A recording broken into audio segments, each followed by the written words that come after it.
akatono nnyo nga nkuzaayo ku mbeera ya Ivan Birungi ono eyakkiriza omusango gw'okusobya ku mwana ow'emyaka 15 n'abadde nzija ngoberera ku mwami oyo azze akwatibwa mu bitundu eby'enjawulo omuli Mubende, Masaka n'ebintu ebirala.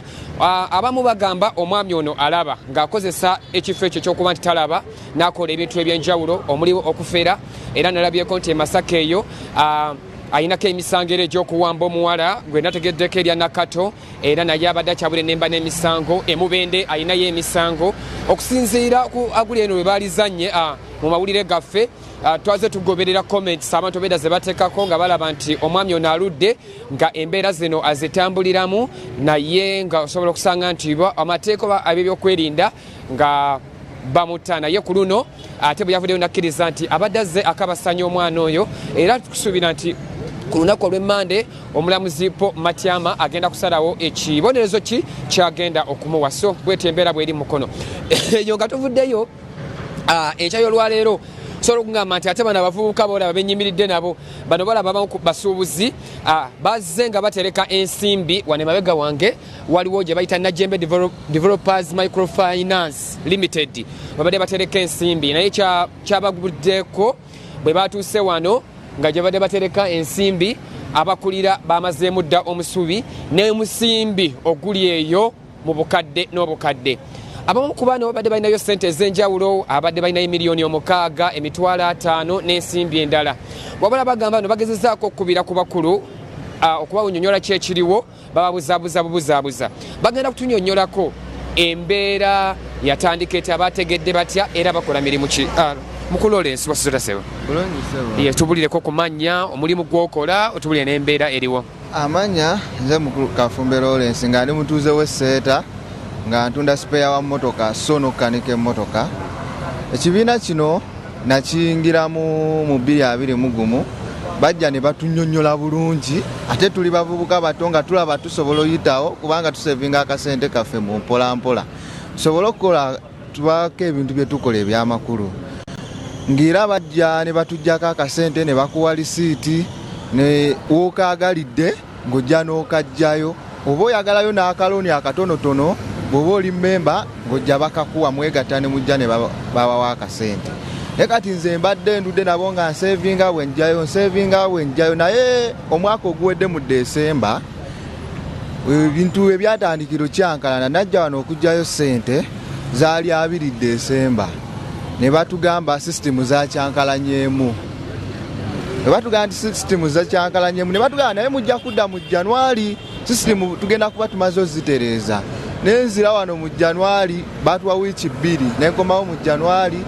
We natuuka wano ne batugamba ekintu kye kimu, ddamu otuwemu wiiki 2 tukyatereeza sisitemu. Ne mbagamba kale kuba twali tuludde nabo ebbanga ddene ne tugamba kati bakyatereezaamu nga bw'omanyi ebintu bino ebya tekinologi bizibu katugumiikirize. Era wiiki 2 ne ziddamu ne ziyita ne tukomawo wano batugamba ekintu kye kimu, ate ebintu bikyuse. Wafisi wabanga waggule ng'era woolabawo tebakyaggulawo ne bagulawo mulyango gumu tokyasangamu muntu, temuli abeeramu, tewali abeerawo. Kyetwebuuza kyekiddako bwe tugezaako buuza kyekigenda mu maaso batubuzaabuza okutuuka bwe twalabye abantu ku TikTok kuno nga balaajana ekintu kye kimu naffe ne tuzibuka amaaso. Ku bulanchi endala ne tuzibuka amaaso ne tugamba ekitegeeza n'ewaffe kye kimu kwe kujja, ate abantu basiibaawo nga batudde, abantu bakaaba amaziga okutandika ssaawa 3 abantu babeeraawo nga bakaaba. Lawrence, obadde gwotereka ssente mmeka era obadde oyinayo ssente mmeka? Mbadde ntereka okusinziira obusobozi bw'ensawo yange.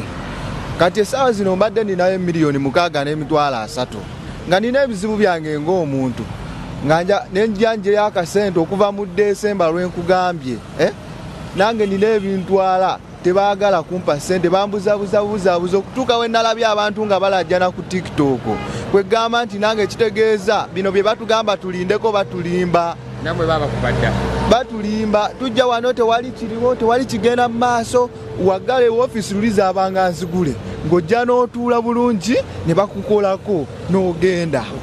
Yes, mukama wange tubulireko kumanya Mukulu Lawrence jefusigala amanya nze Kira Stewart nga ndi musuubuzi ntunda ebyennyanja Seeta Katale.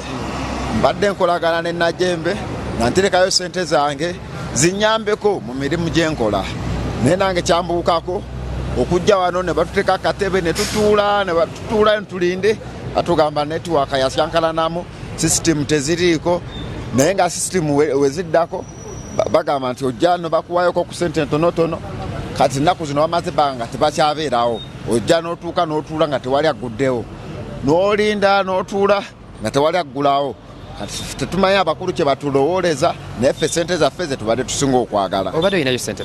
Nze mbadde nayo emitwalo 40 nga nterekayo ne zinnyambako mu mirimu gyange kati zimbadde nkyasigazzaayo naye ssente zaffe ze tusinga okwagala ku ssaawa zino. Yes, mwali mwogeddeko ku abakulu mwali mubafunyeko ko nga mwogerakoko nabo? Tugezaako bafuna era waliwo eyatukubidde olw'okuba yalina vidiyo gye yalabye mukama wange yalina bye yatadde ku mutimbagano ne bitambula n'agezaako mukubira ate batiisatiisa mutiisetiise ne waliwo awankubira wano nze nazze wano ne mbagamba njagala ssente zange ne maneja maneja olujjawo amalawo eddakiika emu ng'adduka. Mulina ku maloboozi gaabwe nga boogera? Tulinako amaloboozi g'abantu abamu agamu tetwasobola galikodinga. Obadde okyatunnyonnyola mwategedde mutya era obadde olinayo ssente mmeka? Kati nze mu kutegeera nalwawo okumanya nti abantu bano bafunamu obuzibu nga bwe bagamba mbu netiwaaka yakyankalana. Ffe tubadde tugenda mu maaso n'okuleeta ssente era ssente ezaasembayo zirese mwezi guno nnaku z'omwezi nga 3 zaali miliyoni 3. Natuuka wano kolo nafuna omukisa nasanga waggule saamanya kikigenda mu maaso.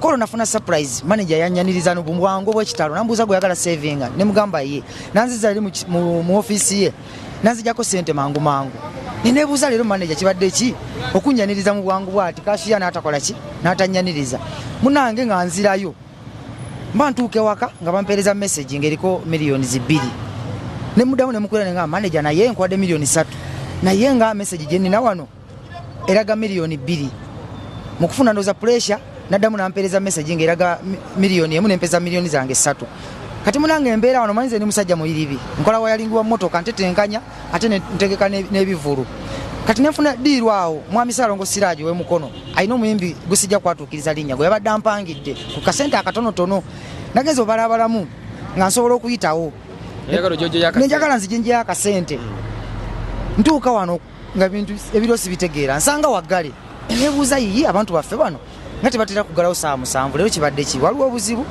ngenda okutunulya abakyala bali wano batudde ndaba bennyamidde nebuuza kyekigenda mu maaso kwe kubabuuza kyekiri wano nga batugaya munnange kiri wano kyeraliikiriza tumaze emyezi 3 ne mbabuuza ekiki emyezi 3 nga tetufuna ssente buli tutuuka wano batugamba netiwaaka yakyankalana ssente za Christmas twazifuna nga waliwo n'abakyala abali embuto bali beetaaga ssente neŋŋamba nga batubadde tukimanyi ne mbuuza manager ne mugamba naye manager nga oli musajja mubi nnyo nenzija ne nsevinga ssente wano miliyoni zange 3 n'otasooka nakunnyonnyola ki ekigenda mu maaso ne mugamba kampuni zonna kubanga kampuni yaabwe y'amaanyi erimu abantu abasuuka mu 100 ne muwa kizampo ya umeme nti umeme webenga nafunamu obuzibu enateteeganyiza era nga ku lediyo era nga ku mikutu gyonna negamba bakasitoma baffe tugenda funamu okuteteeganyizibwa ennaku z'omwezi bweziti paka ennaku z'omwezi bweziti lwaki wankweka ekintu ekyo mukola bufeere ki ekigenda mu maaso nga neetondera nga ngamba munnange mutugumiikirizeemu ne mugenda kudda enkya sisitimu ejja kubeeteredde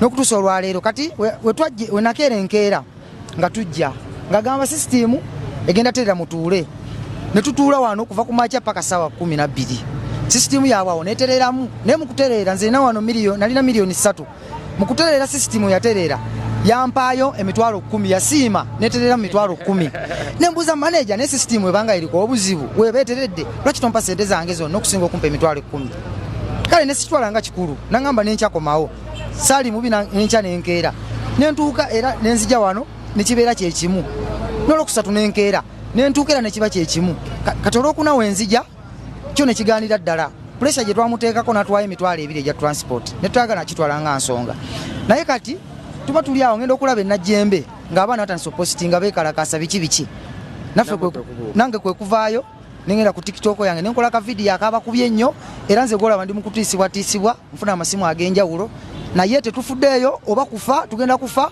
kubanga ssente zaffe zaatumenya ne tuzisevinga wano twetaaga obwenkanya era wano wenkobolya maama Nambooze mubaka wa wano tukusaba maama olina eddoboozi eddene tukusaba maama yingira mu nsonga zino bano abantu ebintu bye boogera tetukyabitegeera ne batuyita nti baagala kwogera naffe tetukyasobola kuteesa nabo kuba tetukyabeesiga bafuuse bazibu. Olwakadde twali tulina okuzanya ku maloboozi gano ag'abakulu naye olunaku olw'enkya tugenda kwongera okulondoola ku nsonga eno. Batutegeezezza nti abasuubuzi bangi abakolera mu katale ak'esseeta ate ababbiddwa abatwaliddwako ssente aba Najjembe Developers Microfinance Limited. Tugenda gerako mu katale k'esseeta ate twongera okwongera ku maloboozi ag'abakulu gano ate nga bakuba amasimu eri abantu bano nga bagamba nti babatiisatiisa. Download the Salt Media app from the Google Play Store and the Apple App Store.